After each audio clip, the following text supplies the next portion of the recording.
शिरही प्रीत सहाही ऋतूंचा बहर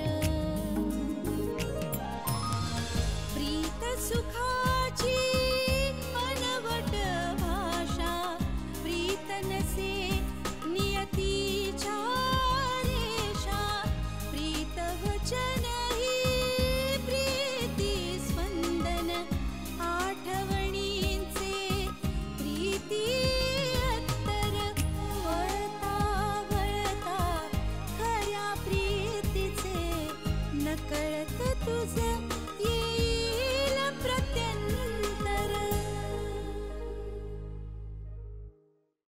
तुम्ही सकाळपासून इथेच आहात? मला फक्त एकदा माझ्या बाळाला बघायचं होतं ग. काकू तुम्ही अशा गयावया करू नका हो. डॉक्टरांना खूप गिल्टी वाटतं. करू नका काकू असं. बघा सगळं तुमच्या मनासारखं होईल. बिपिनच्या या दुःखासमोर आमचं करिअर आमचं आयुष्य आम्हाला काही महत्त्वाचं वाटत नाही. देवाने आमचा बिपिन आम्हाला परत द्यावा. मग आयुष्यभर आम्ही आमटी भातावर सुखाने राहू. पण आता आयुष्यात बिपिन इतकं दुसरं काहीही महत्त्वाचं नाहीये बाबा.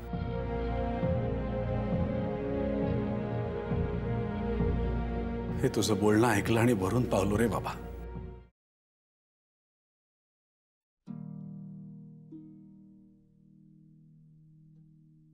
औषध घेताय ना? घे. तर मी काय करू औषध घेऊन? हे बघा आपल्याला आता जास्त ठाकठीक राहायला हवं. घ्या बाबा.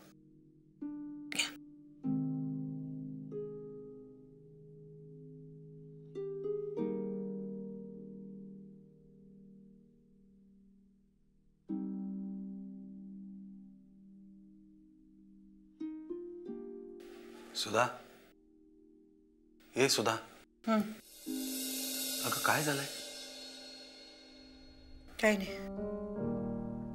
तू एवढी शांत कशी? आता मला शांतच राहायला हवं. मलाच नाही तर आपल्याला आणि आपल्या दोघांनाच नाही तर आपल्या सगळ्यांनाच. काय झालंय काय असं? काही नाही. काही कळलंय का? आपली काळजी आता त्या बाळकृष्णालाच.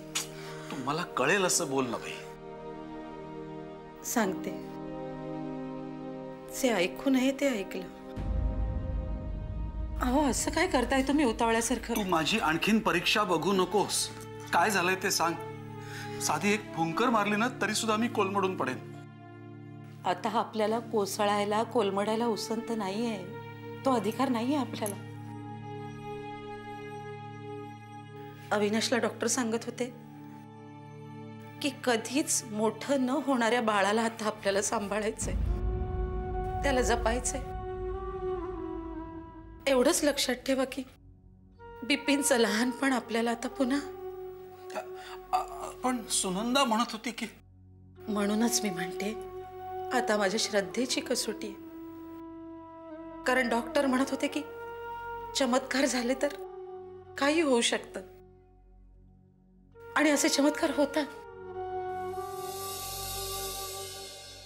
खरंय,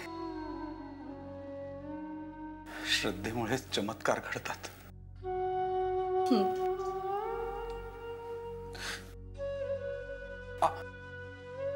आपण बाप्पाला बोलवूया का?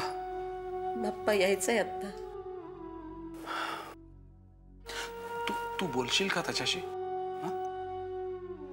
आपण दोघंही बोलूया त्याच्याशी बाप्पा आला की. आणि तुम्ही शांत बसा. बघ असं करू नका. एकदम बसा पवित्र. बसा.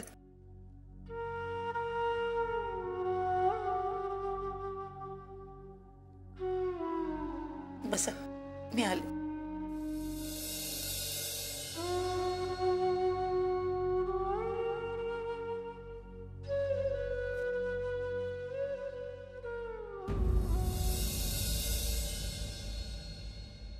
आता हे काय परत? आंघोळीला चाललोय. नाही मला दिसतंय ते. अरे पण एवढ्यात किती वेळा आंघोळ केलीस? या अनुष्ठानासाठी बसायला 3दा स्नान करावं लागतं. जळलं मेलं तुमचं ते अनुष्ठान. असं म्हणू नकोस. असं म्हणू नको तर काय करू? हा काय करू? हे बघ, हे सगळं अनुष्ठान वगैरे सगळा बहाणा आहे, बहाणा. ह्याला सुद्धा समोर जायचं नाहीये म्हणून ही सगळी कारणं शोधतोय हा. काय रे बाप्पा, हे बघ, या क्षणी तुझं जे कर्तव्य आहे ना ते आधी कर. म्हणजे काय करू मी? हा, ज्या प्रश्नांची उत्तरं मला माहिती नाही त्या प्रश्नांची उत्तरं देत बसू? अरे ते बिपिनच्या अवतीभोवती बाकीच्या सगळ्यांना डोकं धरून बसायची परवानगी आहे आणि मी त्यांना धीर द्यायचा का? मला भीती नाही वाटू शकत, मला रडू नाही येऊ शकत. जे वाटतं, जसं वाटतं तसं प्रांजळपणे वागायला तुला कोणी अडवत नाही, पण तुझी आंतरिक जाणीव तुला ते करण्यापासून अडवते. ही जबाबदारी तुलाच मान्य आहे म्हणून ती तुला स्वीकारायला हवी. तेच तर म्हणते ना मी.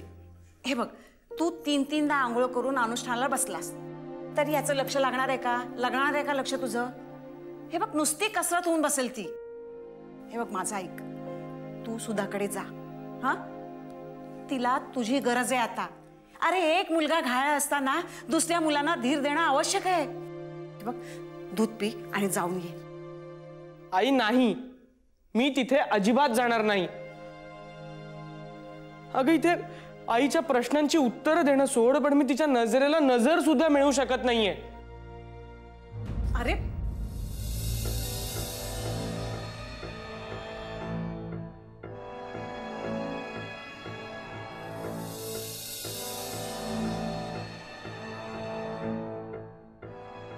नकळत तुझं येईल प्रत्यंतर. कधी आलीस? कधी आलीस? हे काय, आत्ताच आले. काय झालं? तू एवढी अवघडल्यासारखी कायस? चारू, बिलीव्ह मी, जे काही घडलं त्याच्यात माझा आणि सरांचा काहीच दोष नाही आहे. त्यांना माहिती सुद्धा नव्हतं की लग्नासाठी त्यांना मुलगी बघायला नेते. मलाही ठाऊक नव्हतं की कुमुद मावशी अविनाश सरांनाच माझ्यासमोर स्थळ म्हणून उभं करेल. हो, पण हे सगळं तू मला का सांगतेस आणि तेही असं सफाई दिल्यासारखं? मला माहिती आहे हे सगळं सांगायची ही जागाही नाही आणि ही वेळ सुद्धा नाही. पण चारू, मला तुझ्याशी बोलल्याशिवाय मोकळं वाटलं नसतं ग. बिपिनला अपघात झाले हे कळल्यावर मी तर धावतच निघून आले. इथे तुला पाहिल्यावर तुझ्या समोर यायचं म्हणजे अगदी ते अवघडल्यासारखं झालं होतं मला. ते दिसतंयच. इतकी अवघडलीस की सरळ बदली करून निघून गेलीस. विद्या, मी खरंच सांगते ना, माझा तुझ्यावर राग आहे आणि नाही अविनाशवर.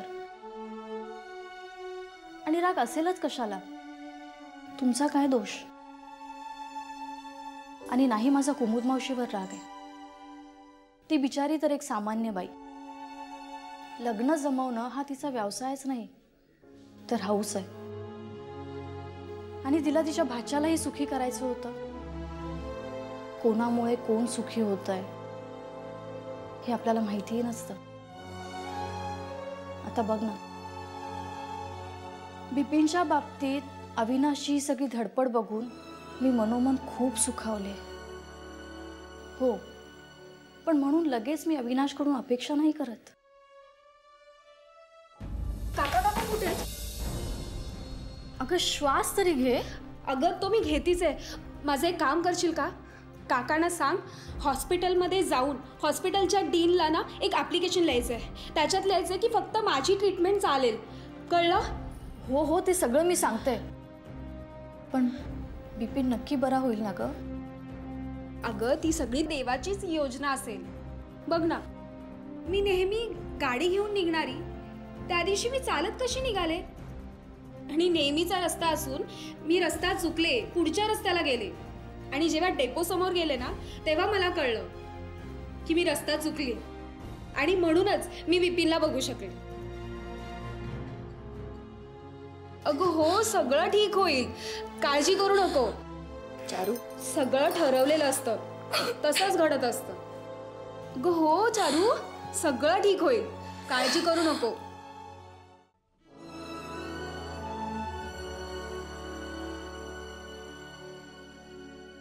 अरे सुनंदा भेटली का तुला? हो भेटली. काय वाटतंय तुला? बाबा तिला तिचे प्रयत्न करून देत. तेच मला विचारायचं आहे, तिच्या प्रयत्नांना यश मिळणार आहे का नाही? बाबा तुम्ही मला इनडिरेक्टली परत बिपिन बद्दलच विचारताय. मग चूक करतोय का मी? अहो त्याच्यावर काय चिडताय? चिडत नाहीये मी, पण कोणीही विचारलं नसताना बिपिनला जपा असं एकसारखं हाच म्हणत होता ना. आणि म्हणून बिपिन संकटात सापडू नये म्हणून त्याला अगदी दारं खिडक्या लावून जपून ठेवलं, तरी आपण त्याला नाही वाचवू शकलो. मग आता आपण नाही का विचारायचं पुढे काय म्हणून? त्यात आता ही सुनंदा आली. दुर्दैवापुढे शरणागती पत्करावी तर हा एक आशेचा किरण. बाबा बिलीव्ह मी, पण मीही तिच्याकडे एक आशेचा किरण म्हणूनच बघतोय. अरे पण आमचं बघणं आणि तुझं बघणं यात काहीतरी फरक असेल की नाही? अगं आई तसं नसतं ग. मग कसं आहे? बाबा साधना करायची ना म्हणजे एकाग्रता लागते. सगळं सोडून शरणागती पत्करावी लागते आणि मला नेमकं तेच जमत नाही. मनात ना असं एक काहूर निर्माण झालाय, असं बंड पुकारून उठावासारखं वाटतं. आणि मीही बिपिनच्याच वयाचा आहे ना. बिपिन माझ्या एवढ्या जवळ असेल असं कधीच वाटलं नव्हतं मला. सगळं कसं अगदी सुरळीत चालू असताना एखादी कडी निसटते आणि हबकल्यासारखं होतं, 2 पावलं मागे सरकल्यासारखं. माझंही तसंच झालंय. मला ना धाय मोकलून रडायचंय हो एकदा. मला खरंच रडायचंय.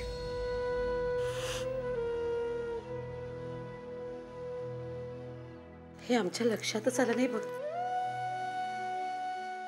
खरंच खूप रड बेटा, खूप रड. कधी कधी रडून खूप मोकळं वाटतं.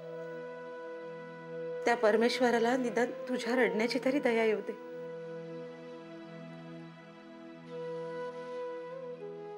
नकळत तुझं येईल प्रत्यंतर.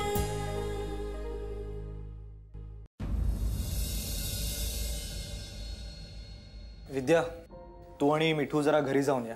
मिठूला आईबाबांची औषध आणायची. आणि हो दूधही तापवायचंय. निघताना तापवायचं विसरूनच गेले. अगं दूध नासलं तर त्यात काय नवीन आणता येईल की?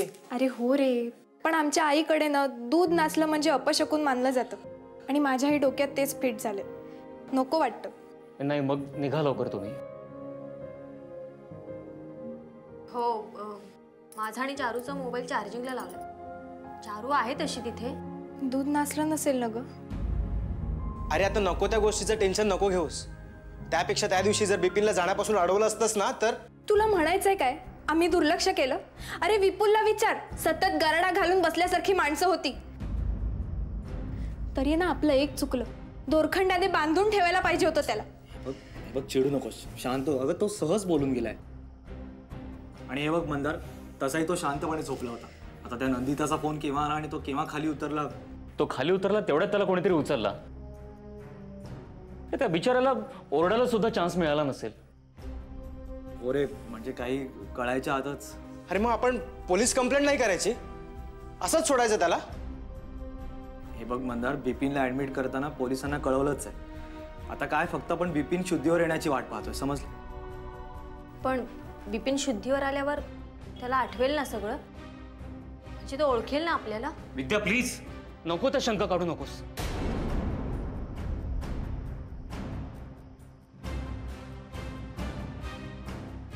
थरकाप होतो माझा.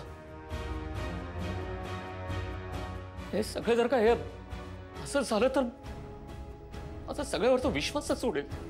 अरे विपुल, अरे असं काय नाही होणार. हे बघ विश्वास ठेव तू. विपुल प्लीज. हे बघ विद्या आणि मिठू, तुम्ही घरी जा पाहू. उगीच उशीर नको. आता आपल्याला सगळ्या प्रकारे खबरदारी घ्यायला हवी. 1 मिनिट, मला एक फोन करायचा. मी माझा फोन घेऊन येते. आलेच.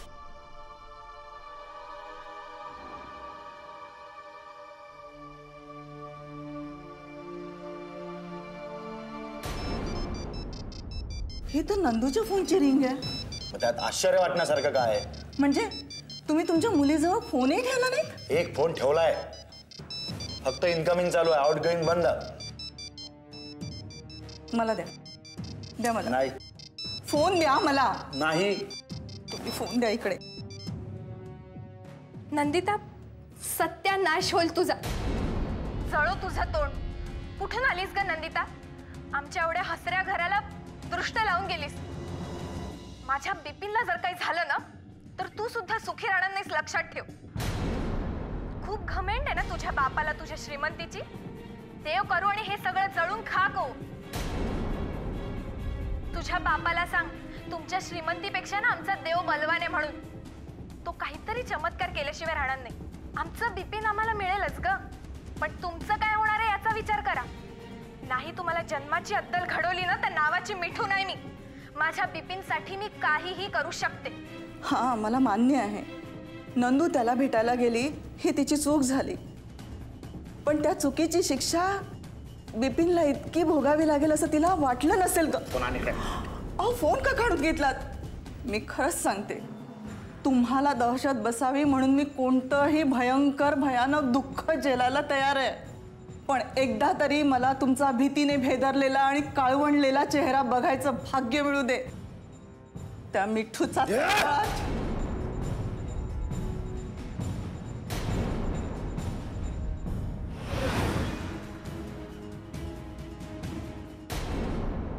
चारू, आज किती दिवस झाले ग बिपिन ICU मध्ये? विद्या, असे प्रश्न नको ना विचारू. खूप त्रास होतो ग. काल डॉक्टर सुद्धा सौरभला हेच सांगत होते, सारखे असे प्रश्न विचारू नकोस म्हणून.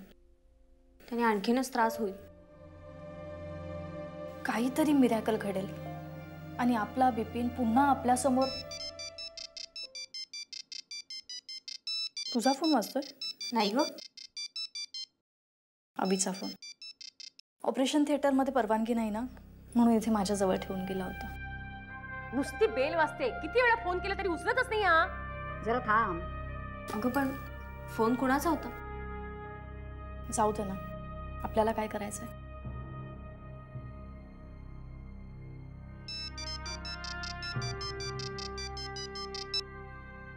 बेल वाजते. अभिच्या घरून फोन आहे.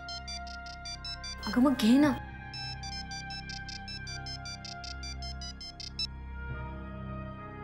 हॅलो, कोण बोलतंय? ए चारू, उगाच मानभावीपणाचा आव आणू नकोस. नंबर पाहिला असशीलच ना, मग तुला कळलं असेल घरून फोन आलाय. हा फोन मी नाही तर ताई यापैकी कोणीतरी एक करणार ना. मग कोण बोलते, काय बोलतेस? अभिला फोन दे. तो नाहीये इथे. बघितलं, म्हणे तो इथे नाहीये आणि फोन मात्र सांभाळायला हिच्याकडे दिलाय, या बयेकडे. हॅलो, हे बघ, मला फार बोलायला लावू नकोस.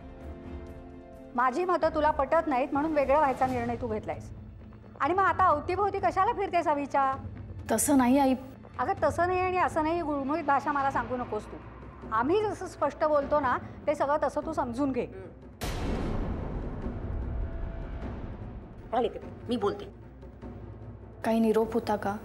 म्हणे काही निरोप होता का? काही गरज नाहीये निरोप द्यायची. या निमित्तानं अविशी बोलायला बहाणा पाहिजे असेल. बरोबर आहे ना?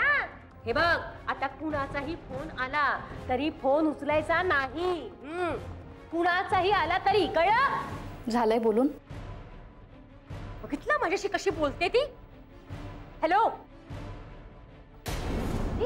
अरे देवा, काय झालं? माझा फोन कट केला हिनं. जाऊ दे ग, आता आपल्याला जे काही सुनवायचं ते आपण सुनावलंय ना.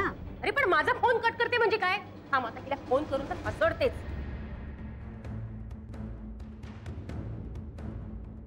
फोन उचलत नाहीये माझा. बेल वाजते पण फोन उचलत नाही. अरे अगं, आपणच तिला सांगितलंय कुणाचाही फोन आला तरी उचलायचा नाही.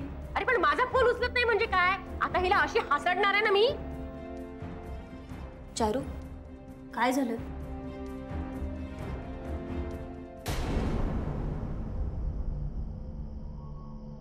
डॉक्टर प्लीज काहीतरी बोला, नाहीतर टेन्शन लिमिटच्या बाहेर जाईल. मला याची कल्पना आहे, पण कुठून सुरू करू मला कळत नाही. तुमचा तरुण मुलगा आणि त्याच्याबद्दल असं स्टेटमेंट करायचं म्हणजे. पण असं काय सांगणार आहात तुम्ही डॉक्टर? अविनाश, बोलू दे त्यांना. आता काहीही ऐकायची तयारी आहे. व्हायचं ते होऊन गेलं. आता फक्त परिणामांना सामोरं जायचंय. बोला डॉक्टर. पण ते परिणाम लाईफ लॉंग असतील तर?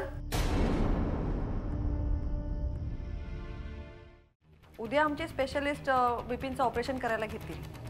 ते ऑपरेशन किती तास चालेल काही सांगता येणार नाही. त्याच्या रिपोर्टवरनं मला असं वाटतं तुम्ही होप्स ठेवण्यात काही अर्थ नाही. Doctor, good news. बिपिन बरा होण्याचे चान्सेस खूप जास्त ब्राईट आहेत. हे बघ सुद्धा, जे घडू नये असं आपल्याला वाटत होतं ते घडलं की नाही. मग जे घडावं असं आपल्याला वाटतंय ते का नाही घडणार? हो की नाही? होईल सगळं व्यवस्थित. अरे बापरे,